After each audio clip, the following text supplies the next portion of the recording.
Today we're going to talk about a real fascinating figure, a man of, well, huge contradictions. We're looking at the 17th century poet Richard Lovelace.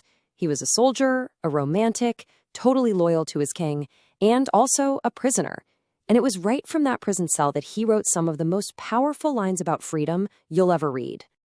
I mean, just listen to that. Stone walls do not a prison make, nor iron bars a cage.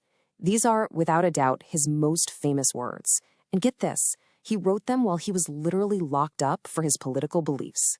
It's just such a powerful, defiant idea that has resonated for hundreds of years. So, what's really going on here?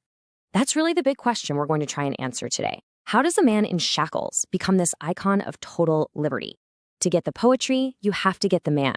And to get the man, you have to understand the chaotic world that he lived in. So, Lovelace was what they called a Cavalier. And that wasn't just about having cool clothes and long flowing hair. No, it was a whole mindset, a code of honor that guided everything they did, especially when their entire country was tearing itself apart. Here's what you've got to understand about the Cavalier way of thinking. For a guy like Lovelace, these three things, loyalty, honor, and love, they weren't separate items on a checklist. They were all woven together.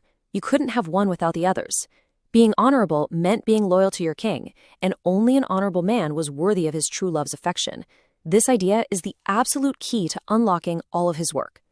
And you can see from this timeline, his life was completely defined by this conflict.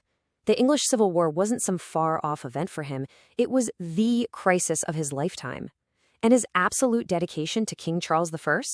Well, it cost him his freedom again and again, and eventually it cost him his entire fortune.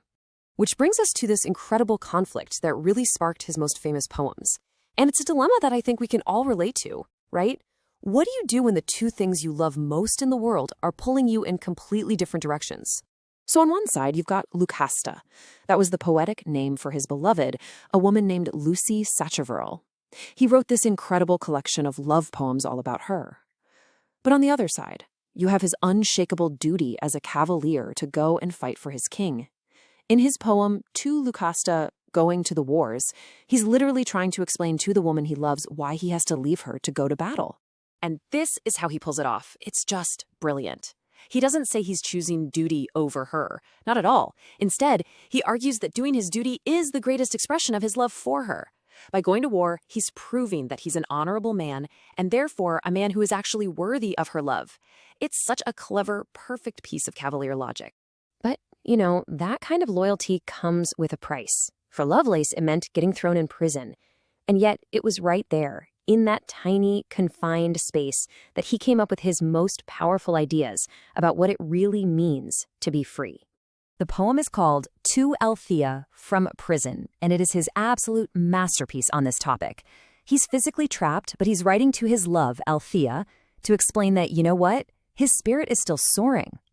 It's just the perfect illustration of his entire philosophy. So how did he do it? How did he feel free? Well, we can break it down into what you could call his three freedoms. First up, the freedom of the mind. His imagination could go anywhere it wanted to. No one could lock that up. Second, the freedom of the spirit. His loyalty to his king, his core beliefs. You can't put those in chains. And third, the freedom of the heart. His love for Althea was just as powerful inside those walls as it was outside.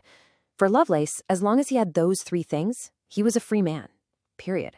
So these huge conflicts in his life, love versus duty, confinement versus freedom, they didn't just give us one or two great poems. They are the engine behind his entire body of work, and they're what cemented his place in literary history forever.